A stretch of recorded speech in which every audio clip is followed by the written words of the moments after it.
नमस्कार, स्वागत है आप सभी का जनसत्य न्यूज पर। मैं हूं आपके साथ अनु सिंह। खबरों की शुरुआत करेंगे केरल के कोझिकोड में हुए हादसे से।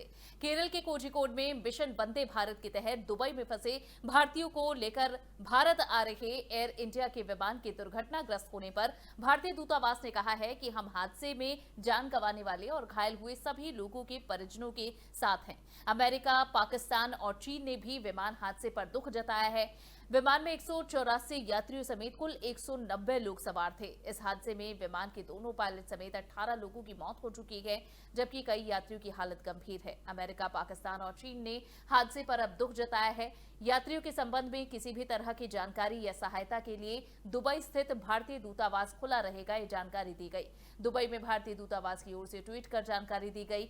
भारतीय दूतावास की ओर से कहा गया है कि केरल की यात्रा करने के संबंध में किसी भी तरह की सहायता के लिए या फिर विमान हादसे के संबंध में किसी भी तरह की जानकारी के लिए आज सुबह 8 बजे से शाम 8 बजे तक दूतावास खुला रहेगा।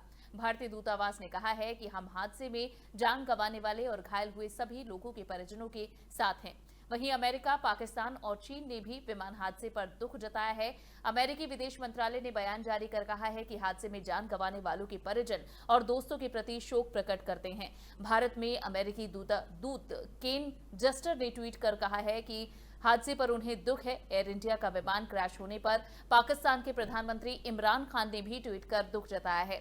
इमरान खान ने ट्वीट कर कहा कि भारत के केरल राज्य में विमान हादसे में कई लोगों की जान जाने की खबर से दुखी हूं। इस कठिन समय में मृतकों के परिवार को अल्लाह ताकत दे। वहीं भारत में चीन के दूत सुन वेइंगडोंग ने भी ट्वीट कर विमान हादसे पर दुख जताया। उन्होंने कहा कि केरल में एयर इंडिया का विमान दुर्घटनाग्रस्त होने की खबर से आघात लगा। हमारी संवेदना पीड़ित परिवारों के साथ है। घायलों के जल्द स्वस्थ होने की कामना करते हैं। इंटरनेशनल सिविल एविएशन ऑर्गेनाइजेशन ने हादसे पर दुख जताते हुए कहा कि हमारी संवेदनाएं प्रत्येक उस व्यक्ति के साथ है जो कि इस हादसे में प्रभावित हुआ है।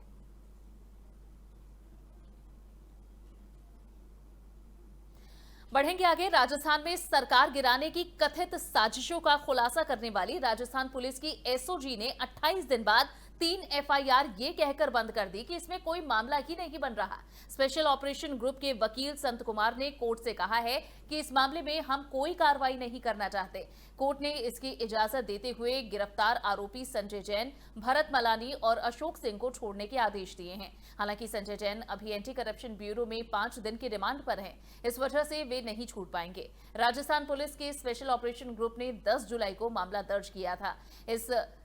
जहां मामले में एक तस्कर का मोबाइल सर्विलांस पर लेने की दौरान हमें राज्य सरकार गिराने की साजिश का पता चला, ये बात कही गई थी। एसओजी ने दावा किया था कि यहां ब्यावर में रहने वाले भरत मालानी और उदयपुर के रहने वाले अशोक सिंह कई लोगों के साथ मिलकर सरकार गिराने की साजिश कर रहे थे। इस मामले में एसओजी के इंस्पेक्टर ने के दर्ज कराए गए बयान के आधार पर एसओजी ने पूर्व उप मुख्यमंत्री सचिन पायलट को नोटिस जारी किया था। ये मामला राजद्रोह की धाराओं के अंतर्गत दर्ज किया गया था। विधायक खरीद फरोख्त का ऑडियो जारी होने के बाद सरकार के मुख्य सचेतक महेश जोशी की शिकायत पर 2 मामले और दर्ज कर लिए गए। एसओजी ने कई जगह छापेमारी की और संजय जैन को गिरफ्तार कर लिया। आपको बता दें कि इससे पहले स्पेशल ऑर्गेनाइजेशन ग्रुप ने राजस्थान हाईकोर्ट में कहा था कि इस मामले में राजद्रोह का केस नहीं बनता, इसलिए हम राजद्रोह की धाराओं को वापस लेना चाहते हैं। अब मुकदमा वापस लेने पर बीजेपी भी हमलावर हो गई है। बीजेपी कह रही है कि एसओजी ने 24 जगहों पर छापेमारी की और मानेसर और दिल्ली के होटल्स में स्पेशल ऑपरेशन ग्रुप को भेजकर राजस्थान पुलिस ने नौटंकी करवाई। बीजेपी ने कहा है कि राजस्थान एसओजी ने हरियाणा पुलिस के डीजीपी तक को जांच में सहयोग के लिए लिखा और अब कह रही है कि मामला ही नहीं बनता।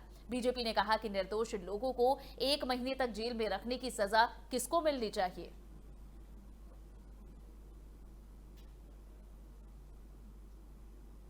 राजस्थान के बाद रुख करते हैं उत्तर प्रदेश का। उत्तर प्रदेश के मुख्यमंत्री योगी आदित्यनाथ ने नोएडा के सेक्टर 39 में बने 400 बेड्स वाले कोविड-19 अस्पताल का उद्घाटन कर दिया है। इस दौरान डीएम सुहास एलवाई सहित अन्य अधिकारी और डॉक्टर्स वहां मौजूद रहे। सीएम एक दिन पहले ही चॉपर से नोएडा पहुंचे। सीएम योगी ने टाटा कंपनी के सहयोग से बने 400 बिस्तरों वाले कोविड-19 अस्पताल का उद्घाटन किया। मुख्यमंत्री ने सुबह 9 बजे सेक्टर 39 स्थित कोविड-19 अस्पताल का उद्घाटन किया है। इसके बाद उन्होंने सेक्टर 128 स्थित कोविड-19 के लिए बनाए गए एकीकृत नियंत्रण कक्ष का भी निरीक्षण किया। इस कार्यक्रम के लिए सीएम योगी शुक्रवार शाम को ही यूपी सरकार के चॉपर से नोएडा पहुंचे थे, जहां अधिकारियों ने उनकी अगवानी की। यहीं पर सीएम योगी आदित्यनाथ कोविड-19 को लेकर पश्चिमी उत्तर प्रदेश के मंडलों के अधिकारियों के साथ समीक्षा बैठक भी करेंगे। इसके बाद वहीं से गौतम बुद्ध नगर विश्वविद्यालय के लिए वे प्रस्थान करने वाले हैं। मुख्यमंत्री के आगमन और प्रस्थान को लेकर सुरक्षा के चाक चौबंद इंतजाम किए गए। मुख्यमंत्री के जनपद दौरे को देखते हुए पुलिस और प्रशासन के अधिकारी उनकी सुरक्षा की तैयारियों में जुट गए। वहीं पुलिस अफसरों के मुताबिक 500 से ज्यादा पुलिसकर्मी योगी आदित्यनाथ की सुरक्षा में तैनात किए गए हैं और इस बाबत जहां दिल्ली से नोएडा कालंती कुंज के आने वाले रास्ते पर भी काफी लंबा जाम था। सुरक्षा के लिहाज से कुछ रूट से जो कि बंद किए गए। जनपद में ड्रोन कैमरों के इस्तेमाल पर भी पूरी तरह से रोक लगा दी गई। इस रोक को 8 अगस्त तक जारी रखा गया।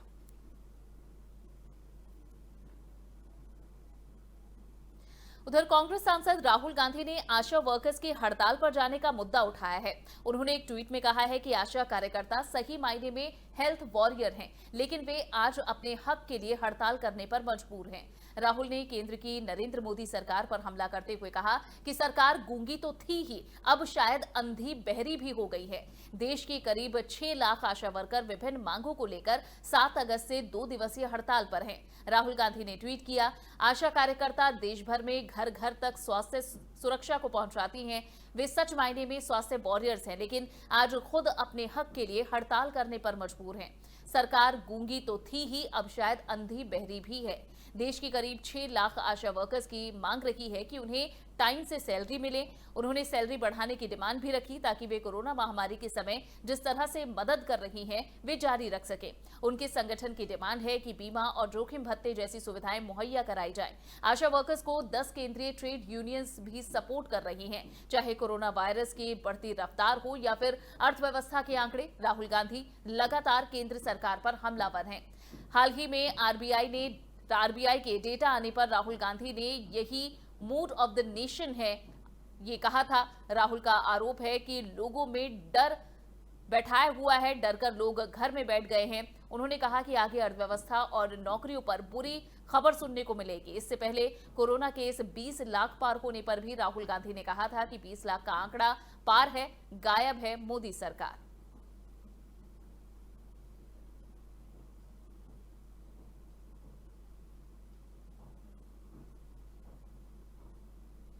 उधर बाड़मेर जिले के बाखासर थाना क्षेत्र के बीकेडी के पास देर रात घुसपैठ की बड़ी कोशिश के बीच अलर्ट हुई बीएसएफ के जवानों ने उस कोशिश को नाकाम कर दिया। दरअसल देर रात 1 बजे के करीब पाकिस्तान की ओर से एक युवक भारत की सीमा में प्रवेश करने की फिराक में था।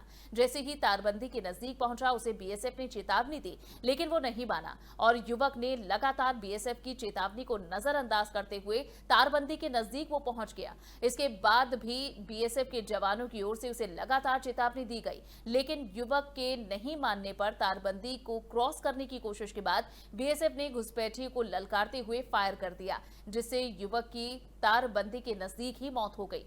मिली जानकारी के अनुसार जहां 4 राउंड फायर और 3 गोलियां घुसपैठी को लगी हैं, इसमें एक पेट में, एक जांघ पर और एक पैर पर लगी है।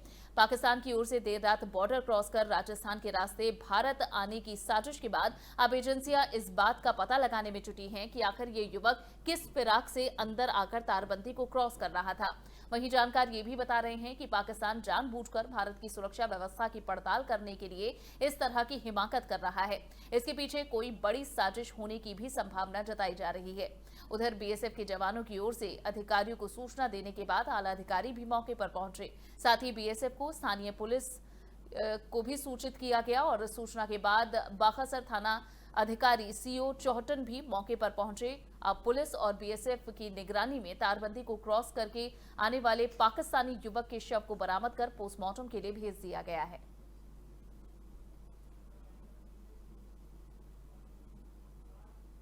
और इसी के साथ खबरों में फिलहाल के लिए बस इतना ही। आगे भी अपडेट जारी रहेगा। ये वीडियो पसंद आया हो तो लाइक और शेयर करें, चैनल को सब्सक्राइब करना ना भूलें। नमस्कार।